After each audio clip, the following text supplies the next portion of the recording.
This Saturday is National Spread Kindness Day, but we are not waiting until then to focus on the positive and honor good deeds. We are celebrating kindness all week. Will Carter with Central Bank is here to help kick things off. Thanks for joining us, Will. Great to be here. Celebration of kindness. We at KCTV5, we're so excited to work with you on this. Tell us how it's going. Well, it went great when you started talking to these individuals and realizing none of them were doing this for any means other than just to be good people and to help other people, and you would hear those stories and they would just make your day so much better, and it was just so enlightening to see that coming out of the community. Jess, it sounds like so many great people. Were you surprised that it was such a success? I think we were more surprised by the number of submissions that we got in, but I think, you know, I don't think there was as much surprise that people are really doing that good. And especially, you know, when we launched the whole campaign, this was during the middle of the pandemic, and you know, it had been going on for a while, and I guess you could say we were kind of getting back to some normalcy, but a lot of people had been suffering over the last year and a half due to the effects of the pandemic. And a lot of people were just not in a good place. And so that's the whole reason we wanted to do this in the first place, was to put some good back out in the world and show that during this really difficult time, there's a lot of people that are still making Kansas City a really great place to live. And you see that through the kindness that people are sharing. You said you were surprised by the number of submissions. How many did you get? We had hundreds of them. And I remember filtering through trying to find, you know, those lucky eight. And but there were just so many stories. And the great thing is that I think if it would have been up to me, I would have given everybody an award, and we would have done it, because I literally could have done this all day, every single day, because it did not matter how bad your day was.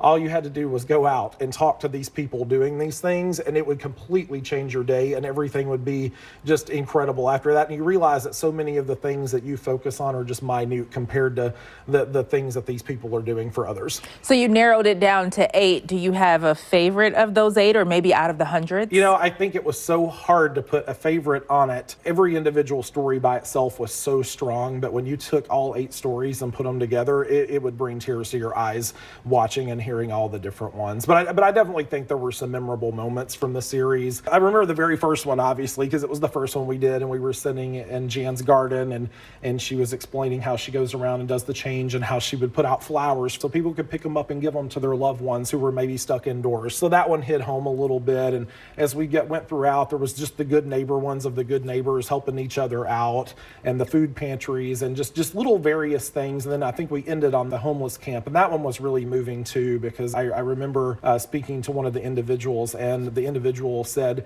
it means more to us that they show up every day than you can imagine anything in the world, and just the fact that they know our names and are able to give us a smile on our face. And that was the part that you just break, and you're like, that's what it's all about. It's about those little bitty stories that the rest of us, we go about our daily lives and we just forget that there are things happening in the world, but yet you've got this group of people out here that are recognizing that, and they're making those people's lives so much better. This is Kindness Week, so people, they got 5 extra days to make sure they're doing some acts of kindness. Right. What kinds of tips could you give people to make sure that they just show a little extra kindness? Well, you know, I think showing kindness is something we can all do every single day, whether it's paying for the person behind you in the line at Starbucks, or just something simple like picking up change and doing something with it. There's so many things you can do. I think the most simple act of kindness you can simply do is to lock eyes with somebody and smile at them. I can't tell you how many times that makes someone have a great day. And I know that you guys have got so many more tips, and there's going to be more tips throughout the week here on KCTV. So I encourage everybody to tune in each morning and listen to the different ways that you can celebrate kindness in our community. And remember, share your stories of kindness. We set up that hashtag. It's hashtag Celebrate Kindness KC. So you can use that to show the ways that you know people being kind in your community. And let's keep the train going. Let's keep this momentum up, because we want to hear these stories, and we want to know what's going on out there. So it sounds like this was a hit. Should we release the next dates of the Central Bank Celebration of Kindness? So are you saying you want to do this again? I'm saying you sound like you already are going to do this again with hundreds of submissions. I think we could definitely do it again, and I think we would love to do that. So yeah, if you know somebody that is a great person who's doing all kinds of good kind in our community, you'll want want to nominate them. And we'll obviously have more information on that coming in the spring as we launch the second year's campaign. But yeah, we're really excited to do Celebrate Kindness again because there's so much good happening in KC, and I think everybody needs to see that and be rewarded for that. And to meet the Celebrate Kindness winners, go to KCTV5/lifestyle and click on this interview here, and we will link all of them there.